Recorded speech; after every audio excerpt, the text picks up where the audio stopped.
on into the next song, XXX. Where do I even start, man?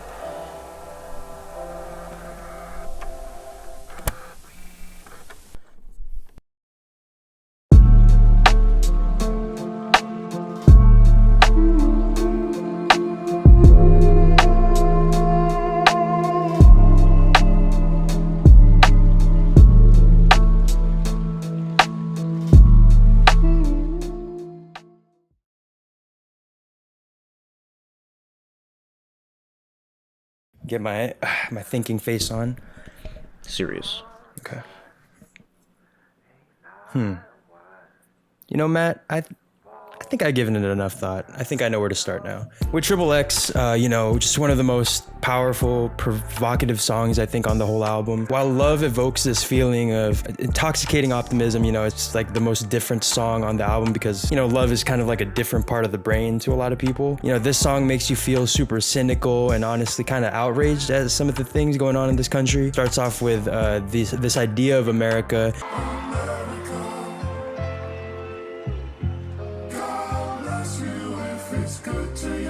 It almost sounds like a commercial jingle, kind of like that idealized sense of America. But the thing is, the last word, understand, is cut off because that very thing feels like the last thing America wants to do it sometimes. So. Can you help me understand? Fast forward to the end of the first verse, Kendrick introduces us to this character, Lil Johnny, who doesn't want to go to school no more, doesn't think books are cool no more. Kind of symbolizes how America likes to put black people in a box of like, you can only really excel in sports, hip hop, etc. He even says, you know, Johnny wanted to rap like his big cousin. A lot of the time we become the person that we are by impersonating people that, you know, who embody who we want to be. For example, Johnny, it was his big cousin. And he ends up becoming a criminal. And as Kendrick says, Johnny caught a body yesterday out hustling. God bless America, you know we all love him. Which speaks to how the media sensationalizes the idea of crime, particularly with black people, and reducing them to a statistic that this was written in 2017. Fast forward to now, and it's, you know, more relevant than ever. So Kendrick tells a story about one of his homies one day calling him, saying it's been a fucked up day for him, saying that his only son was murdered because he owed someone money or insufficient funds. And he says, K-Dot, can you pray for me? It's been a fucked up day for me. I know that you're anointed. Show me how to overcome. Which basically shows that people really are buying into this messiah complex, this prophet figure that Kendrick has illustrated himself to be. And people are coming up to him for, you know, advice and spiritual guidance or whatever, to which he responds with, which I found very interesting, is that he says, I can't sugarcoat the answer for you. This is how I feel. If somebody killed my son, that means somebody getting killed. Illustrating that maybe Kendrick isn't this perfect, you know, prophet figure that we've made him out to be. Maybe he isn't our therapist. But he is not your savior. And then in the second verse, Kendrick takes a very like confrontational attitude, very like juxtaposition compared to the last verse. You know, he says, I'll chip an N-word, then throw the blower on his lap, walk myself to the court like, bitch, I did that. Like he's Denzel in Training Day or something. I run shit here. You just live here. King Kong ain't got shit on me. We learn one of the things that Kendrick truly cares about is his family. You know, he says the whole thing about let somebody touch my mama, touch my sister, touch my woman, touch my daddy, touch my niece, touch my nephew, touch my brother, you should. And it's kind of a contradiction since, you know, he's been kind of talking about the lack of compassion and understanding that America has had and how it usually resorts to violence, unnecessary violence. Meanwhile, you know, the second someone touches someone he cares about, he'll do what he needs to do and walk himself to court and be like, yeah, you know, that's what I did. So this is kind of the moment the song and really like a good amount of the album has worked up to is that moment where he says, you know, matter of fact, I'm about to speak at this convention, call you back. All right, kids, we're gonna talk about gun control. Pray for me. Gun control convention, which literally contradicts everything he just said about acting as if he wants to be a pacifist, but you know, he'll still do what he needs to do. You mentioned U2's feature. I remember that was like a very weird moment for me. I was like, you know, the track list came out. Oh shit, like there's gonna be a Rihanna song. That's dope. U2, huh? Like, interesting. I don't know how that's gonna go, but it's short and sweet to the point and really illustrates what America is to Kendrick, which is that, you know, it's not a place or a thing. It's actually the chorus of one of U2's songs, American Soul. It's to be a sound of drum and bass. You close your eyes to look around. That Kendrick actually does the intro for. So there's some kind of thematic connection between the two, which is really cool. And then, as you mentioned, with Kendrick's next verse, it really gives a chance to check in with Kendrick and what he thinks about America as a whole. And it gives us this amazing imagery. You know, the great American flag is wrapped in drag with explosives. He gives his thoughts and critiques on America's shortcomings, whether it's their tendency to over-police foreign conflicts or their history of setting up African Americans to be portrayed as, you know, the enemy. Did you catch that? Lamar stated his views on police brutality with that line in the song, and we hate the po-po, want to kill us in the street, faux show. Ah, please. Ugh. I don't like it. I love the imagery again, especially with how he sees the irony in everything. He sees the irony in how we act in this country, how we react to certain political beliefs or just situations in general. He always brings up this new perspective, which I think this specific song kind of masters, that introspective and that prophet, you know, Kendrick that we all want, where he's gonna ascend down and tell us what's the truth. How do we as a human race like get back on track? But he is not your savior. It's songs like these, it's songs like All Right that really give us those moments. So this, I feel like, was a really special track. Yeah, it's the Kendrick who he becomes at the end of To Pimp a Butterfly, you know, at the end where he breaks up that crowd and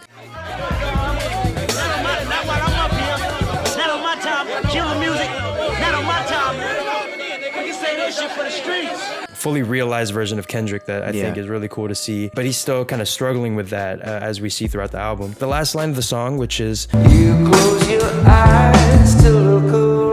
the line, close your eyes to look around, you know, Bono's chorus is actually cut off, calls for Kendrick to look inside himself in order to improve oneself. So he tries to do that, but instead he's overwhelmed by the title of the next track, Fear. Now the intro, like Lust and XXX, sets up the theme, which in this case is Kendrick's biggest fear, which is loss, you know, the loss of many things, which I'm about to get into. Reverse alert, that's something that we still haven't forgotten. The first verse is actually in reverse.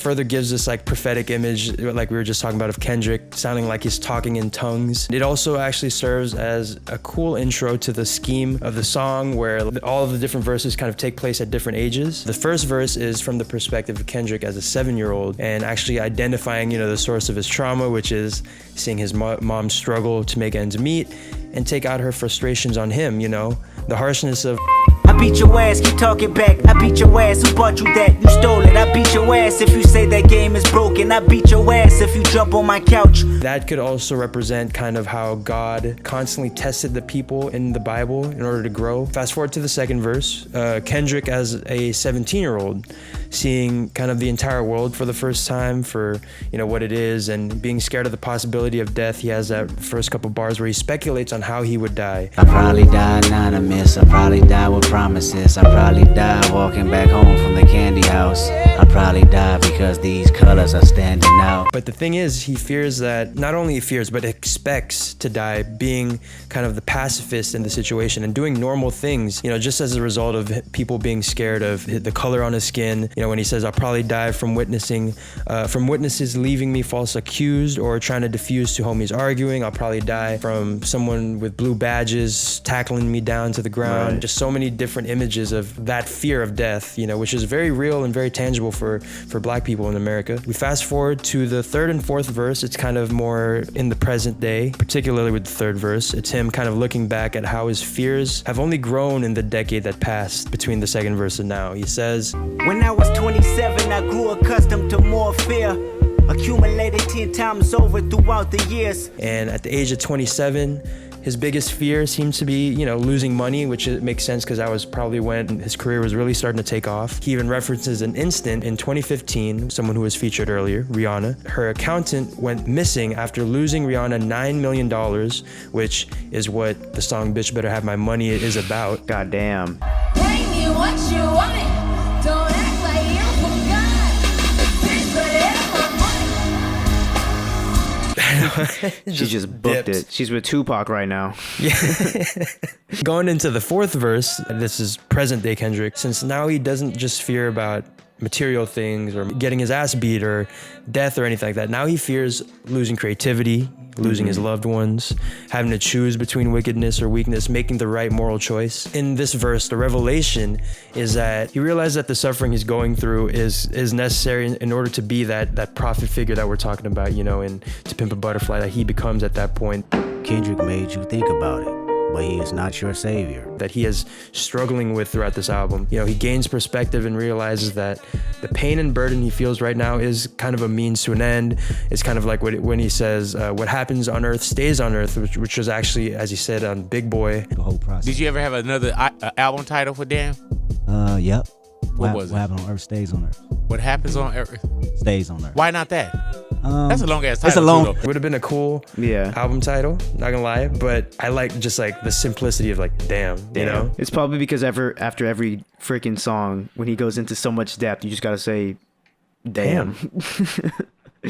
He kind of acknowledges the journey he's taken to get here by, you know, naming some of the tracks or moments we've had so far on this journey. He says, you know, the fear of losing reality from pride, or loyalty from pride.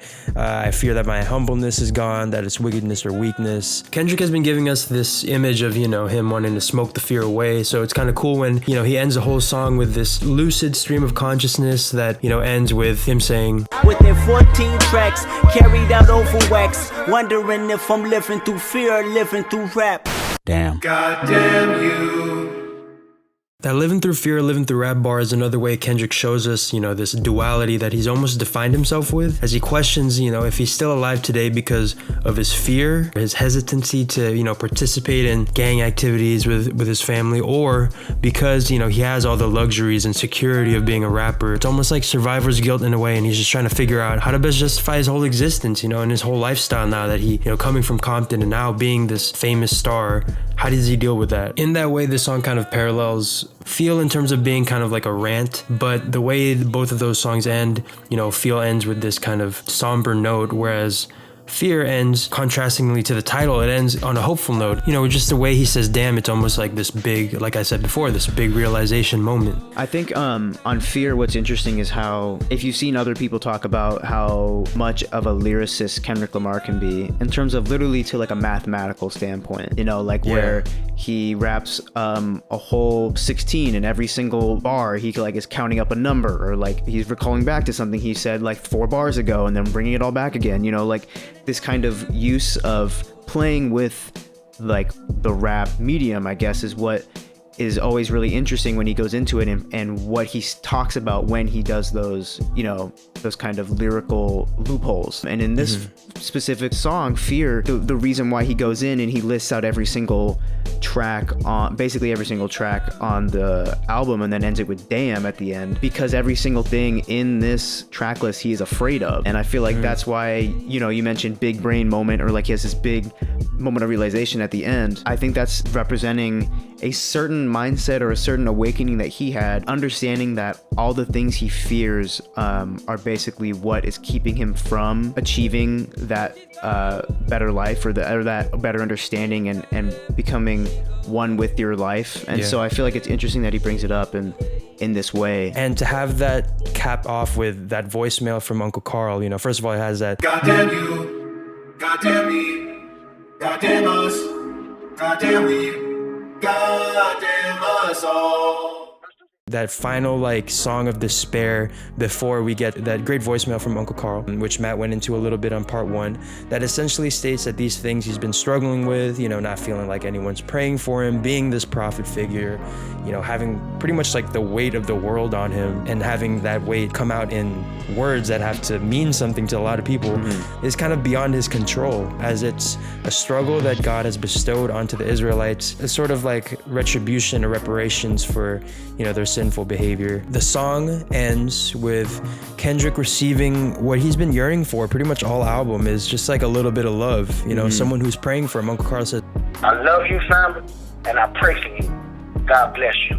Shalom. This kind of coupled with the wisdom of knowing these struggles are kind of an ends to a mean, leads into the next record, God, you know. his Kanye moment. Right. Yeah, no, this is what it sounds like when you find God. Yeah. This song starts playing. God. This is what God feel like. So the interesting thing about this song is that it's weird, right? For Fear, this like very meticulously written song, a bunch of bars in there, ends with this voicemail by Uncle Carl to then lead into this like, This what God feel like. Yeah. Laughing to the bank like, yeah, you know, and it would lead you to believe that he is, you know, like regressed, you know, proclaiming himself to be God himself. You know, he actually reveals in the song that he's actually accepted his role as a prophet for God, like a messenger. I wear this as a representation so you'll never forget one of the greatest prophets that ever walked the earth. They judge you, they judge Christ. You know, he feels enlightened from these like past couple experiences, and the lines in the chorus. laughing to the bank like, yeah. Flex on smoke like, It's him trying to like relate this feeling, this like enlightenment to us by relating it to like material happiness, something that we can, you know, kind of relate to a little more. And as I said before, if the story of To Pimp a Butterfly was him embracing the idea of being this leader of men, this song is him overcoming those fears and having the confidence and purpose to actually do what he was set out to do. You know, he accepts it, seen it all, done it all, felt pain more for the cause I'd done, put blood on sword. Everything I write is from an angel. All of which is something Kendrick actually feels like when he said in his Zane Lowe interview, I always felt that God used me as a vessel to share my stories, to share his message. Any thoughts on God?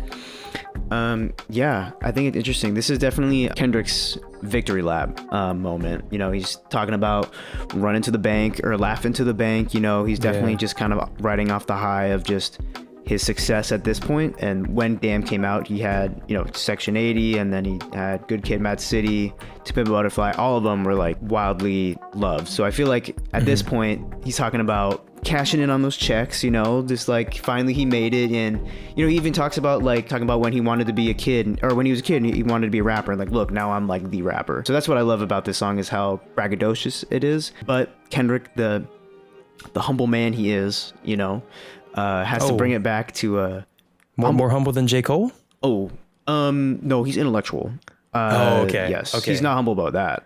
But yeah. But no, I think, you know, Kendrick kind of brings it back, and he's like, yeah, I can brag, you know, I can talk about all these achievements that I've had, but like I can thank God for that. Kendrick is a very spiritual person, but he's also definitely a godly person. But biblical imagery and the voice of God is often present throughout a lot of his work, and especially throughout Damn. And so I think this is just his acknowledgement of kind of implanting himself in that role, you know, seeing himself as a prophet for real. People really rely on me to know what to say, like, for the people. But he is not your savior. With this track, there's highs and there's lows to this whole idea, because that's what the whole album's really about, is that pressure of being that prophet. So I feel like this track specifically is that high that he gets, how much he feels empowered by whatever spiritual, you know, being, or whether that's God or the universe or whatever he believes in, is empowering him to make music like this. And so it's a really dope track, super otherworldly. If Kendrick Lamar made his own Yeezus, this song would be on it. That's how I see it. That's a good comp. Yeah, I remember, on that note, I remember actually Kanye and Kendrick were supposed to have like a collab album, where apparently they had so many records in a hard drive somewhere. We need that one ASAP. I can see Kanye on this record, honestly. Oh, definitely. Going into the final record, my Yes. God, it's been such a long journey to get it there. Just in this deep dive, finally. The whole album. Duckworth, big record here. This is like an incredible story. If we're talking about this album being the autobiography of Kendrick's life, this moment is what makes Kendrick Lamar, as we know it, who he is. So getting into it, it's this story, an encounter between Anthony Tiffith, who we now know as Top Dog Entertainment, and Kendrick's dad, who goes by Ducky or Duckworth. Top Dog was apparently looking to rob this KFC for a second time. The first robbery ended with people being shot, but Ducky decided to get on his good side by, you know, getting him free chicken and biscuits when he would visit.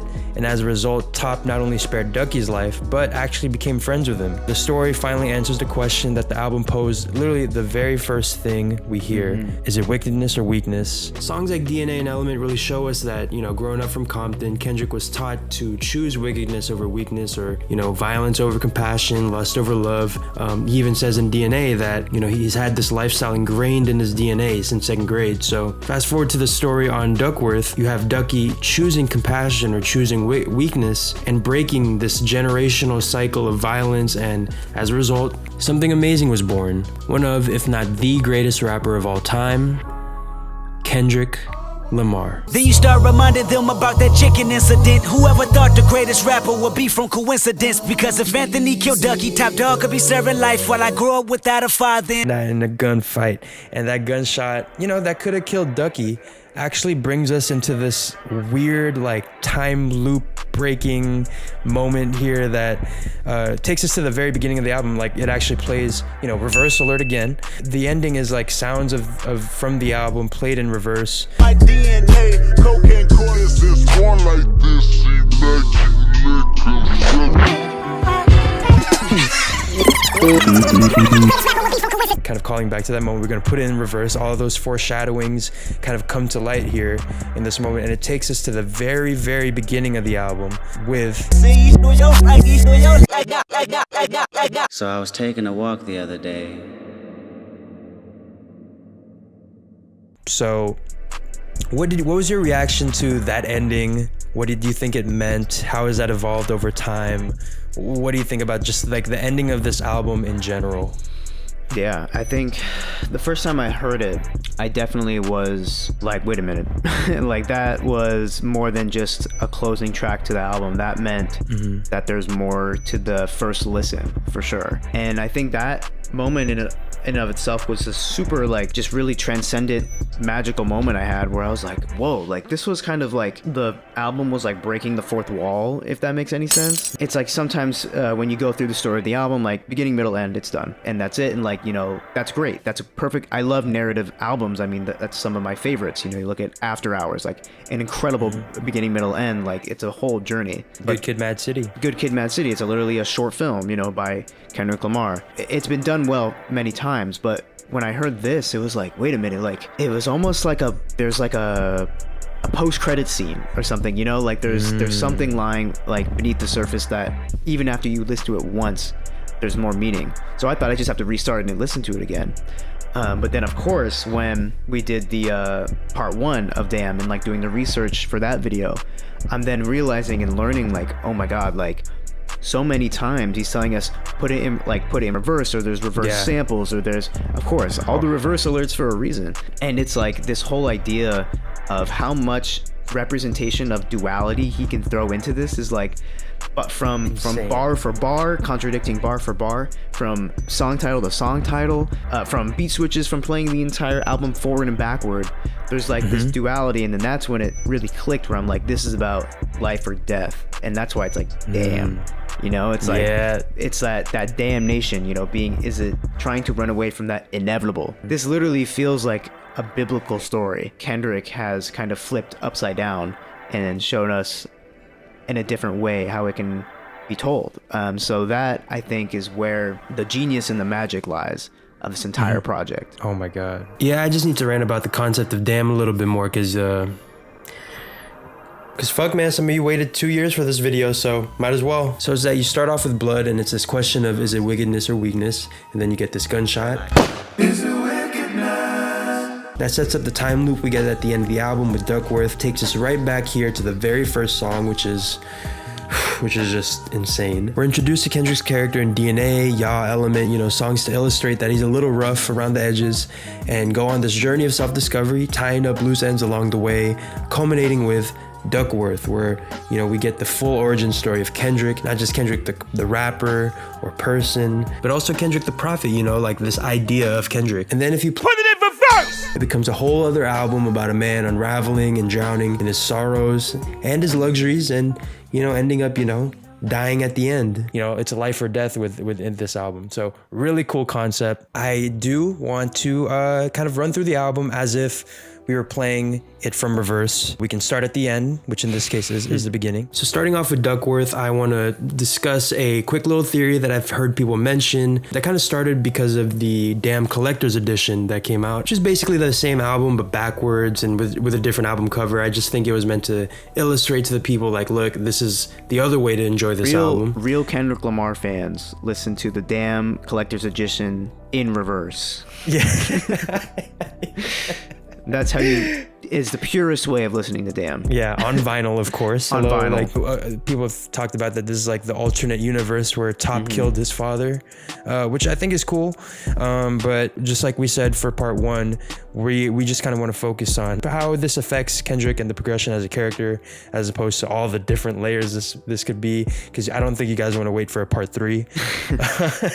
Who knows how long who knows how long that'll take? Coming in 3 years. So instead of the first thing you hear being the subjective question of is it weakness or weakness, it's It was always me versus the world until I found it's me versus me. Why? it's this plea of help. It's this, feeling like, oh, I'm the victim, instead of, trying to genuinely understand the world for what it is. And also that ending where, with the whole like reverse, I got, it almost becomes like a self-fulfilling prophecy. Yeah, it's kind of like that moment where it's like his fate is already sealed. That kind of also ties into that curse that he always talks about, he talks about in this song. That one decision changed both of their lives, one curse at a time, reverse and manifest a good karma, and I'll tell you why. About being lifted from a curse, and so I feel like that is also another thing that he's drawing on in terms of where he comes from, the type of people turn into growing up the way he did and where he did, basically in the cut, in a very dangerous part of LA, and like it seemed like there was a curse that when you get there you just turn into no good. And so this is if he started joining gangs, or like whenever his mom tried to push him to music because like she didn't want him to end up like everyone. This is like if he did. It's interesting thinking about another version of your own life like that. Going into God, this kind of shifts the whole album because now we haven't taken that rough journey with Kendrick at this point. So as a result, this kind of is similar to DNA, and what DNA serves in the original version of the album, where it's like very braggadocious. He already feels like this godlike figure, but he hasn't understood that journey to become that prophet. So yeah, anything for God? No, I think it's really cool how you bring up that these two different versions of the album start the exact same way, where it's like we start with that basically that news clip, and then he gets shot, and then we go into a very loud, braggadocious track to begin with. They're done in the same time in the same album, so it's just the attention to detail, it's crazy. Speaking of details, XXX, one of the most detailed, intricate songs on the album, still has that impactful twist of, him speaking at a gun control convention, but instead of looking inside himself and reflecting on the anger, on fear, like in the original album, he doesn't get super introspective. Instead, he chases something that'll help him feel better externally, an external source of that validation. In this case, is love. Just transitioning into that, which I think is this song is very interesting when you put it in reverse, because it feels more temporary and meaningless. I wrote here kind of like Don Draper from Mad Men. What you call love was invented by guys like me to sell nylons. Or James Bond. This idea of love, but they just want something to validate them in this moment. Bitch. And the difference is that in the normal version, as I said before, the anger and selfishness is directed outwardly. He goes from lust to love to XXX, where he rants about, the state of America. Whereas in this case, we hear XXX first, and we find that, Kendrick has profound progressive thoughts, but instead of, using that anger and taking the advice of Bono's character to look around, he ignores it and looks to someone else. It is interesting because this track, Love, is always, I feel like, an interesting pivot in the whole track list in general, like no matter which way you go through listening to the album. Because the first time around, Love is a very, very like lovey-dovey track, like you think it is, because you come straight from lust, and you kind of get into like the nitty-gritty of love and relationships. But then when you go to Don't mind me. Okay. All right. Sorry, continue.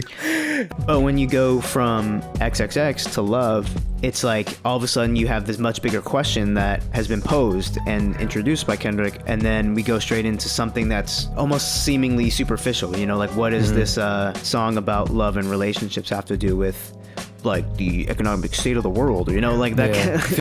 Oh my God, like, can we talk about like the political and economic state of the world right now? It feels like a distraction almost, which is like what the character is going for. Yeah. Right. So it's interesting. It's kind of showing us that our hero this time around is very flawed. And it seems like he's kind of only going down the wrong path. Moments like these, when you play it in reverse, really exemplify like what the concept of the album is. And it's interesting because, you know, like we said before, it goes from lust into love, so it kind of feels like, you know, this feeling of lust kind of graduates itself and grows into love. Instead, it kind of, this feeling of love sours into lust, and we find out that, you know, the stuff he's been doing up to this point, you know, has been his choosing. He's loving his schedule of wake up in the morning thinking about money, kick your feet up, watch you a comedy, take a shit and roll some weed up. You know, he's kind of choosing to stay stagnant in that lifestyle. Yeah. And then he says, I respect the cat. I promise just a touch. Let me put the head in, which furthers this idea of his, you know, the lust. The lust. And that's interesting when it kind of goes into the next track after too. I mean, Humble. Coming from lust into humble, he kind of becomes just super toxic, you know. Like I feel like you said from that line before, I respect the cat, you know, whatever. Like he's very much being perverted about it. And then he goes into humble, where he's like, bitch, sit down, like be humble, like you don't think you're worth more than that, you know. Which is interesting because I feel like he's kind of putting on this caricature of like what could be wrong with how men in his community treat women, you know, just in general, where like he's kind of showing them how it looks like from the outside, how because of his flawed moral beliefs, all the way from XXXX all the way to all these things that he knows is happening in the world that he refuses to think of, and he just, you know, fucks on a bitch and hits a lick, and like, you know, like that's kind of like an interesting way to like psychoanalyze the average, you know, person from Compton. Could be having all these like these really harsh traumatic thoughts in the back of their mind that forces them to do these things because they just don't know what else to do, and they'd rather just be happy in life and take advantage of people, because other than that, like, life is hard for a black person in Compton. So I feel like it's interesting, the new perspective he brings. Yeah, it's the same song. Like, I'm literally listening to the same song, but it means something completely different to the character when you play it in this order, which is super cool. So the next couple tracks is the journey. It's more about the order of the song. So, you know, he talks about pride and loyalty, and then he kind of goes into this rant. And then instead of on the normal version with feel, you know, which is this big kind of anxiety attack almost, you know, then he goes into loyalty and pride and kind of talks about what are important to him. Instead, he goes into like element, you know, if I gotta slap a pussy ass nigga, I'ma make it look sexy. If I gotta go hard on a bitch, I'ma make it look sexy. He just like reverts back to his old ways of like, no, you know what, like let me go fuck something up. And that kind of goes into which at this point, that voicemail from his cousin Carl about trusting God through the pain is forgotten, and that buzzing on the radar he references a little bit represents his loss of connection to his roots, but also in his relationship with God. It's almost like someone getting forced to go to Sunday service, you know, the way he's like, it feels a little bit less passionate than it does, you know, if you play it normally. So yeah, really cool. DNA becomes less backstory and kind of like more reaffirmation of like who he is. And then finally, Blood. So the album now ends with a moment of endearment, you know, of hope that Kendrick is going to help this blind woman across the street and choose to be better, choose to be the Kendrick Lamar that we know in the normal sequencing of Damn. However, it goes really dark when, as we know, he loses his life. And not only that, Fox News being the last thing you hear is kind of the perfect illustration of Kendrick's point, being that even though he may be one of the greatest rappers we've ever seen, created successful album after successful album, has impacted people beyond belief through his music, people will always view Kendrick as just another black man, and as a result, have to suffer the consequences and, you know, live through the fears, the day-to-day fears that come with being a black man in America. I found that having that Fox News report be the last thing you hear was very haunting, and it resonated with me, not just because it being Fox News, but also just because of how different of a tone it ends off the album compared to the normal sequencing, and truly leads credence to the idea that, you know, Kendrick could have been this whole other person with a whole other life for him if things didn't go exactly how they did. So now that we've gone through it, what do you think about this, you know, how this album changes when you put it in reverse? Yeah, I think there's a reason why people point to this album as being one of his best. I know that some people are very polarized still to this day about Damn, but I will say, like, in terms of concept of a rap album, he basically fit 2 albums in one. And all he did was change the order. Like, he didn't say like, okay, now listen to the deluxe, which adds 3 more songs, and then put the whole 3 bonus tracks and revert. You know, like, it's all there, and it's contained into an actual story and plot that is different both times.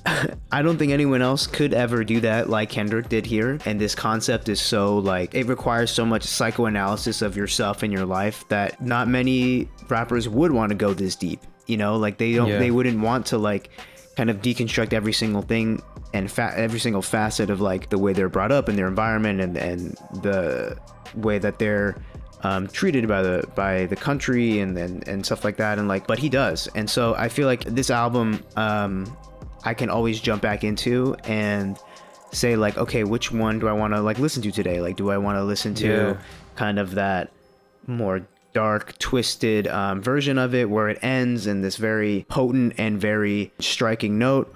Or do I want to go on this more journey to, like, a triumph and, like, it's claiming that we have a purpose here, but don't forget the things or where you come from? You know, so it's really, really insane that this album can give you 2 very different visceral reactions by the end of it.